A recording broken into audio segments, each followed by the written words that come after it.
Hello दोस्तों, स्वागत है आपका कल आज और कल के एक और नई कहानी में। चालाक लोमड़ी। एक जंगल में एक लोमड़ी रहती थी। वह बहुत चालाक और धूर्त थी। एक दिन वह बहुत भूखी हो गई और खाने के लिए कुछ ढूंढने निकली। घूमते घूमते वह जंगल के एक किनारे पहुंची जहां उसे एक गधा दिखा। लोमड़ी ने गधे को देखा और उसे खाने का मन बना लिया। लोमड़ी गधे के पास गई और बोली, अयो राम राम गधा भाई, तुम बहुत प्यारे। तुम्हारा रंग और चेहरा बहुत ही आकर्षक। मुझे तुमसे कुछ बात करने का है जी।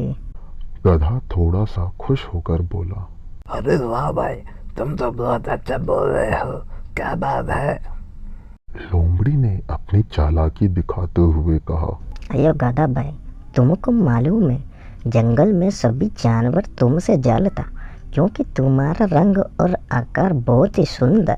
मैं सोच रही थी तुम अगर जंगल का राजा बन जाता तो तुम्हारे लिए अच्छा होता जी।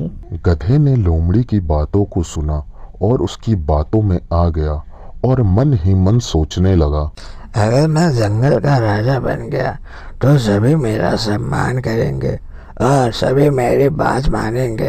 गधे को सोच में देख लोमड़ी मुस्कुराई और फिर लोमड़ी ने गधे से कहा, लेकिन गधा भाई, तुम्हें जंगल का राजा बनने के लिए एक चीज करना पड़ेगा। तुम इस बगीचे से बाहर जाने का तरीका जानना होगा। अयो तुमको बगीचे के भीतर से एक रास्ता खोदना होगा जिससे तुम बाहर निकल सका, और जब तुम बाहर जाएगा तो जंगल का सभी जानवर तुमको राजा के रूप में देखेगा। गधे ने लोमड़ी की बात मानी और बगीचे के कोने में खुदाई करने लगा। जैसे ही गधे ने खुदाई शुरू की, लोमड़ी ने उसे अकेला छोड़ दिया और जल्दी से बगीचे का दरवाजा खोल लिया। फिर उसने गधे से कहा, अयो गधा भाई, देखो अब तुम बाहर जा सकता है, लेकिन ध्यान रखना जो रास्ता तुमने खोदा वो सही नहीं। गधे ने लोमड़ी की बातों को ध्यान से सुना और लोमड़ी के कहे रास्ते से बगीचे से बाहर निकल गया। लोमड़ी ने मौका देखते ही गधे को पकड़ लिया और उसे खा लिया।